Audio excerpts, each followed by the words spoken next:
Well, let's speak now to Victor Gao from the Centre for China and Globalisation in Beijing. Joins us from Shenzhen. Thank you for coming on the programme. Thank you very much for having me. How significant do you think the UK is in Chinese eyes? How important is any kind of relationship?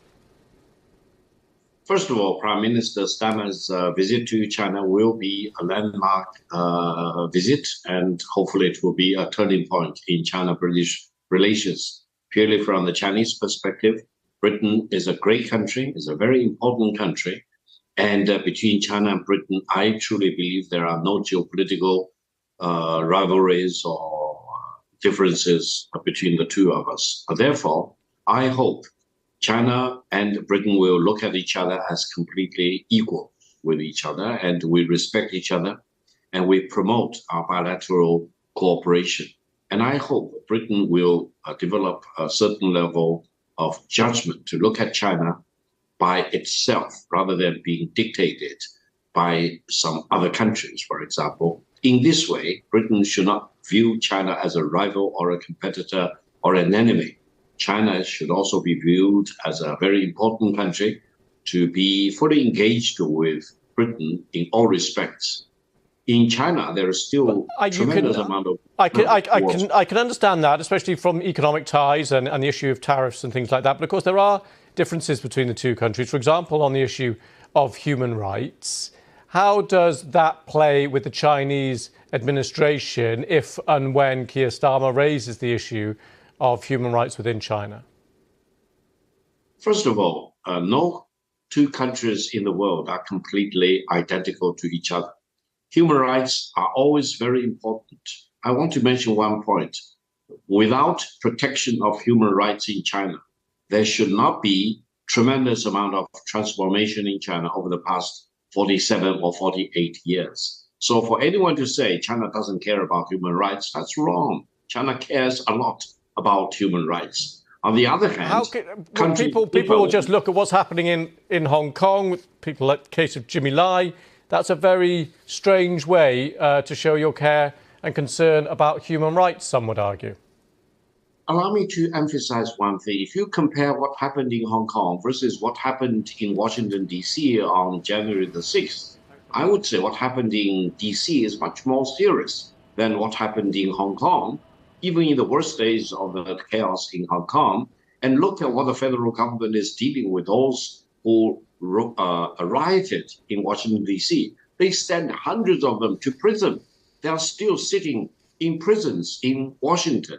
Now, why don't you call that, for example, deprivation of rights of those people protesting in Washington in the Congress? Why should you always blame whatever that happened in China or in Hong Kong?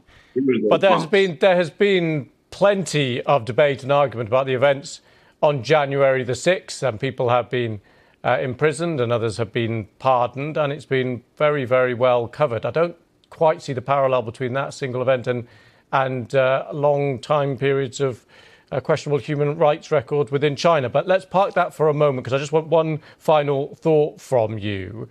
Does the balance between the UK and China now mean that, in your eyes, the UK needs China more than China needs the UK? Well, I want to say both China and UK can need each other for mutual benefit. You know, whether China needs Britain more or less, or more than Britain needs China, that's purely a very artificial issue to be talked about. I think my view is that China and Britain need to respect each other, deal with each other completely as an equal, and explore all the possibilities to make sure that our extended cooperation will be to the benefit of the British people as well as to the Chinese people. Some people say, well, the golden era is gone. It will never come back. Let me make one point. If the golden era between China and Britain will never come back, let's hope the platinum era will come back between China and... OK, I just got to jump in there, because we have just been seeing on the screen for the last minute or so the Prime Minister Keir Starmer touching down there in Beijing. We don't believe these pictures are live. We're just trying to establish whether they are live or whether they are just the most recent pictures in the last few minutes or so. So the plane journey has come to an end. And just one bit of colour detail from our political editor, Chris Mason, who was on board that flight there with the Prime Minister.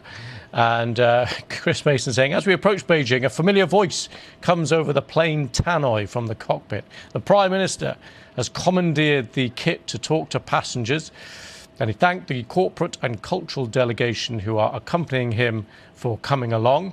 And he ended with a joke that we should sit back and relax, and he would be landing the plane in Beijing.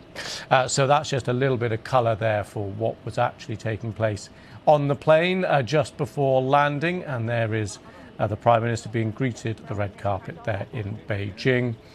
Now, the Thursday is the big day for the official visit, because that's the time he has that meeting with President Xi Jinping, and that personal chemistry and personal relationship will be put to the test. But before that, still plenty ongoing on this trip, as I said, with all those people travelling with the Prime Minister, those cultural and business leaders there will be trying to forge business links. There will be plenty of talks about trade, tariffs, about a new potential trading and economic world order, given the events with the US and the US imposing tariffs and the destabilisation of international trade that has ensued from that. So you can clearly see those are the latest pictures of the Prime Minister there heading into the car and being whisked away. We'll keep track of the Prime Minister throughout this visit. Victor Gao, thank you very much for just bearing with us as we